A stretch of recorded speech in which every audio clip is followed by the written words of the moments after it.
There seems little doubt that they are going for what they imagine the final solution of the Gaza problem. It didn't begin on October 7th. I've just been looking at a plaque I was given in Gaza in 2010 for trying to break the siege on the territory. Regular siege, starvation, cutting off of water and electricity, and of course the regular massacre of thousands, mainly women and children. Some things never change. But it looks like they're going for broke, and they are working on the assumption that nobody is going to stop them. And they may be right about that. The breach with France is a significant one. It's all very well saying, as I do say myself, was it the 11,000th death that made Macron sit up and take notice? But that would be churlish, because he is now a thorn in the eye of the other European leaders and an example to their public opinion that it is possible to move even the most resolute of governments to a different position. And that is your job, and that is my job. We know for sure that the Arab and Muslim leaders are not in a position to make them stop. Indeed, it turns out they're not even in a position to stop the flow of oil and weapons.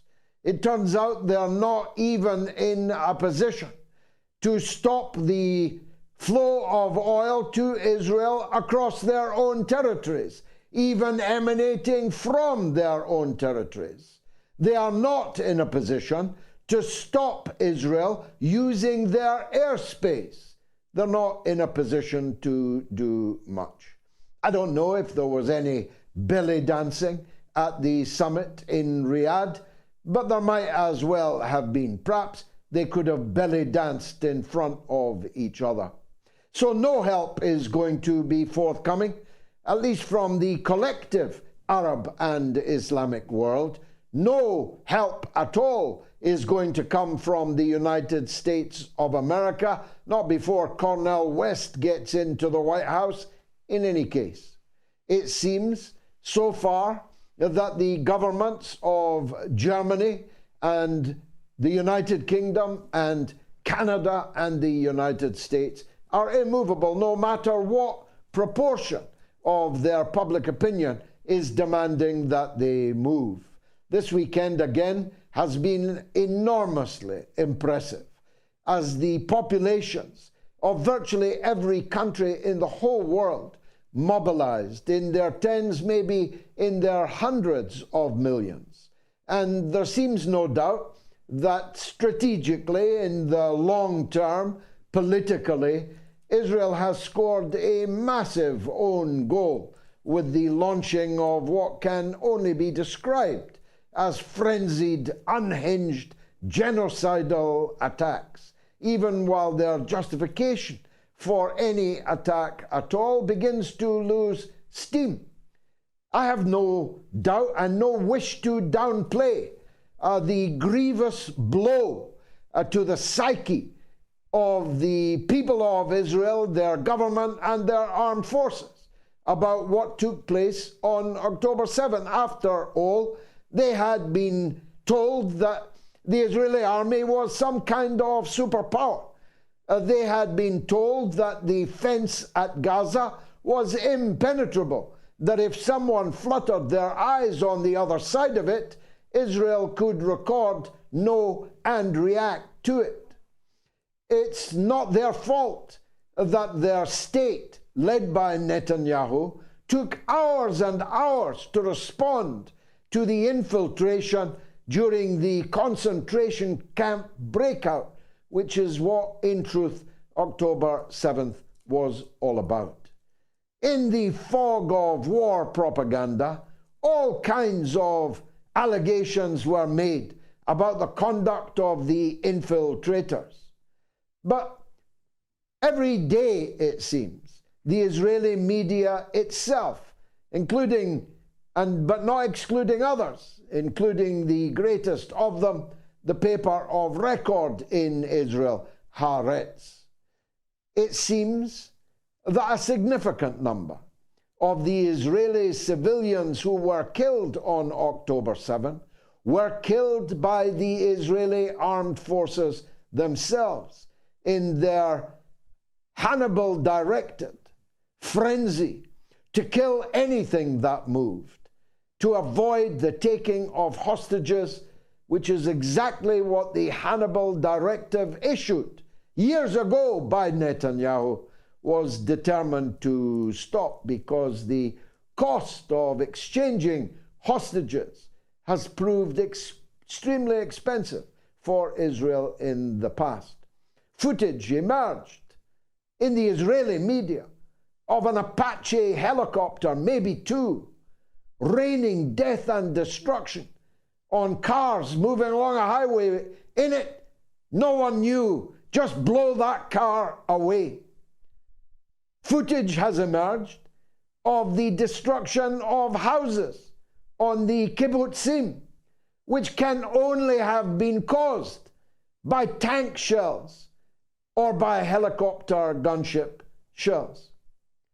Even the Times of Israel, the gutter press in Israel, have conceded that there is no evidence of rape being used by the infiltrating Palestinian fighters.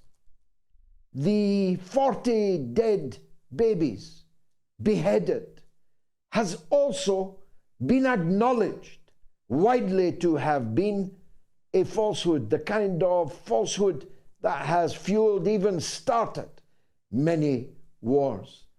But I'm not in any sense downplaying the pain suffered by the people of Israel, psychological pain, physical pain. But they've gone too far. So far as most of the world is concerned, they've gone far too far. So far as people who long supported them, defended them, like Macron, they have gone far too far. An eye for an eye is one thing, but 11,450 pairs of eyes, 74% of them women, children, and elderly people, is way too far. Cutting off water from people who are dying of thirst is definitely going too far. It's beyond biblical. It's beyond the Old Testament that. You can't do that. At least now that people can actually see on their screens, on their phones, exactly what it is that you are doing. So there is no doubt, surely, in the minds of anyone, even Netanyahu must know that a world pivot has occurred in the last 5 weeks, so far as public opinion is concerned. But that isn't saving any lives down in Gaza right now. They've gone from saying they would never bomb a hospital, must have been a stray Hamas rocket, to actually attacking in broad daylight every single hospital in Gaza, shooting through the windows, killing patients and doctors. 2 gynecologists, an obstetrician and a gynecologist, murdered today by Israeli bullets fired through the window of their clinic. Bombing, not now just the entrances, but setting on fire hospitals that have run out of fuel. There were no dead babies decapitated on October 7th. That much is now true according to official statistics. Only 1 baby died on October 7th, and at this stage, nobody even knows who killed that baby. Whoever killed that baby is guilty of a war crime, is guilty of the gravest possible sin. But 1 baby killed but not decapitated pales into a very, very pale shade of red compared to the slaughter of thousands upon thousands upon thousands of children, infants, toddlers, suckling babies, babies that never even got the time to suckle.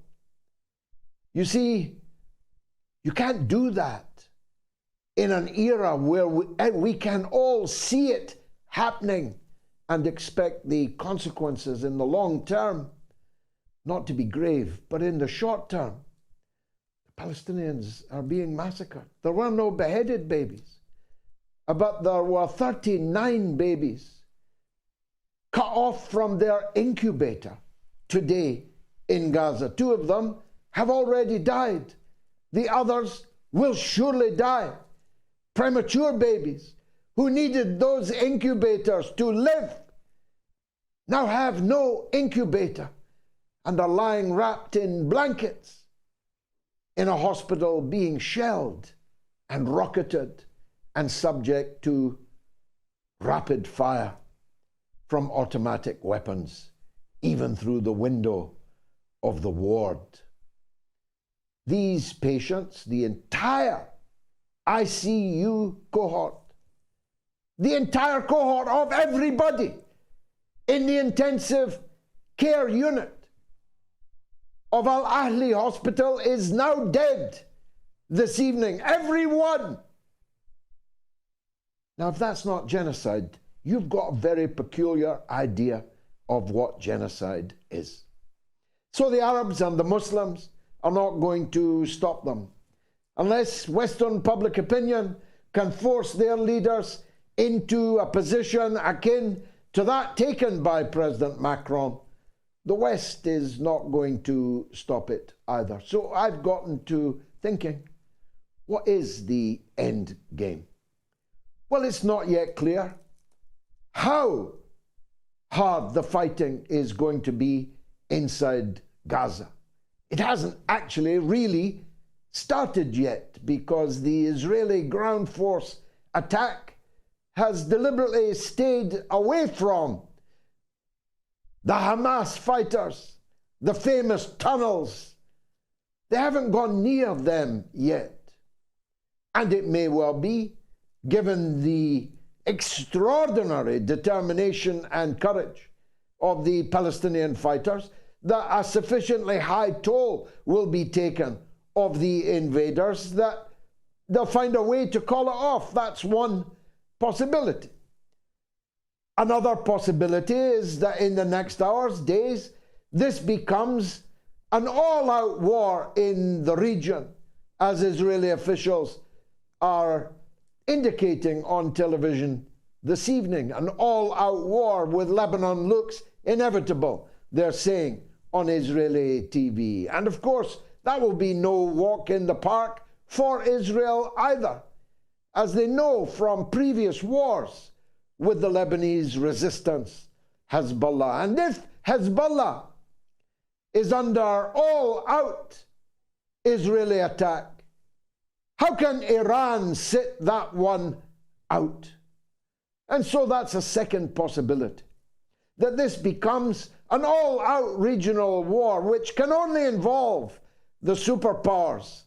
The United States is already there in the Persian Gulf, in the Eastern Mediterranean, with their aircraft carriers, 2 of them, and with their warships also alongside them. So that's a second option. But a third option we have to now face is that no one less than Tony Blair himself, the war criminal, dripping in the blood of 1 million Iraqis, will be used by Israel to oversee an exodus into the desert of Sinai. Egypt says no, but maybe a price will be agreed.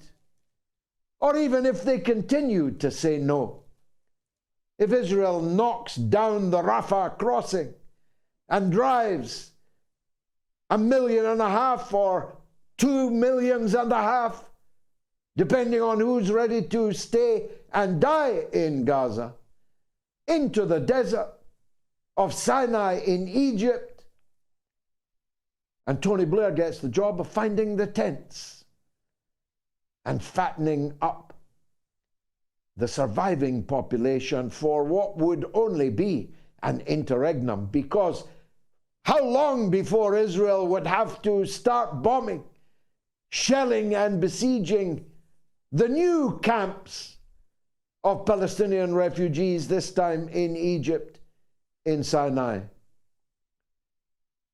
This doesn't even deserve to be called ethnic cleansing. Ethnic cleansing is an insufficiently grave term to use for these circumstances.